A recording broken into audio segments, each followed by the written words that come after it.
अरे यार एक बात पूछूं? हाँ हाँ बिल्कुल पूछो।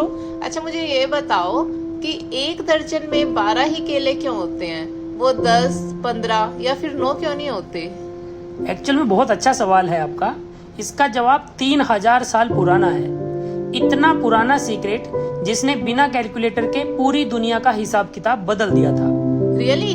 मतलब दर्जन में कोई रैंडम नंबर नहीं है? नहीं, बिल्कुल नहीं। डजन कोई रैंडम नंबर नहीं है। असल में ये एक एंशिएंट शॉर्टकट है जो मैथ्स, हिस्ट्री और ट्रेड का एक परफेक्ट मिक्सचर है। ये पुरानी मेजरमेंट सिस्टम से आया है।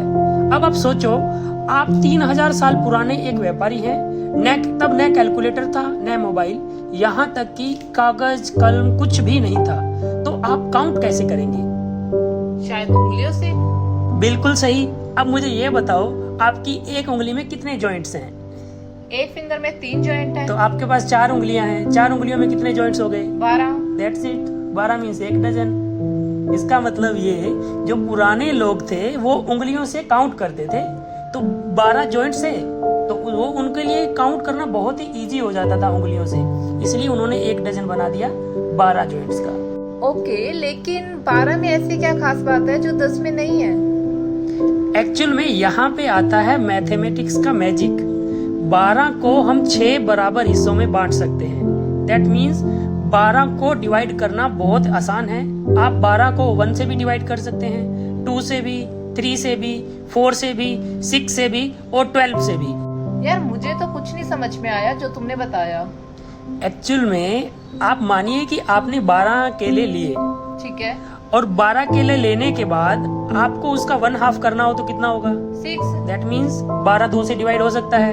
1/3 कितना होगा? 4 तो मीन्स 3 से भी डिवाइड हो जाएगा 12। 1/4 पार्ट कितना हो जाएगा डजन का?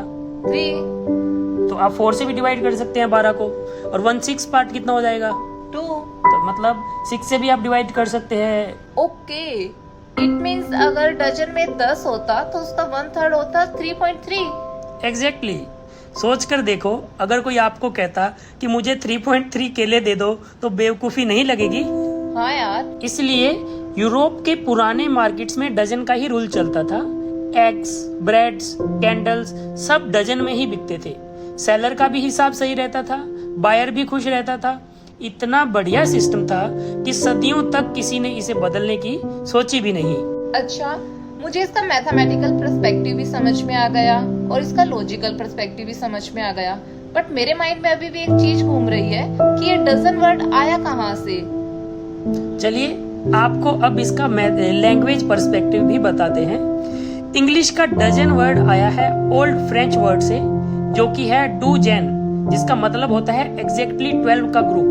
फिर अरब ट्रेडर्स इसे साउथ इंडिया के ट्रेड में लाए और वहां से इसका अरेबिक रूप दर्जन, जो कि हम आज हिंदी में, उर्दू में, पंजाबी में और गुजराती में यूज करते हैं।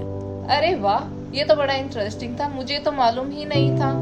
बट आज मुझे मालूम हो गया कि दर्जन में 12 ही क्यों होते हैं। और जहाँ पे दर्जन की बात आती है, ऑब्वियसली हम लोगों के माइंड में आता है एक दर्जन केले। मुझे तो आज समझ में आया कि दर्जन में 12 ही क्यों होते हैं। आपको पहले से मालूम था या नहीं, कमेंट में जरूर बताइएगा। और अगर आपको हमारा वीडियो अच्छा लगा हो तो वीडियो को लाइक, चैनल को सब्सक्राइब जरूर कीजिएगा।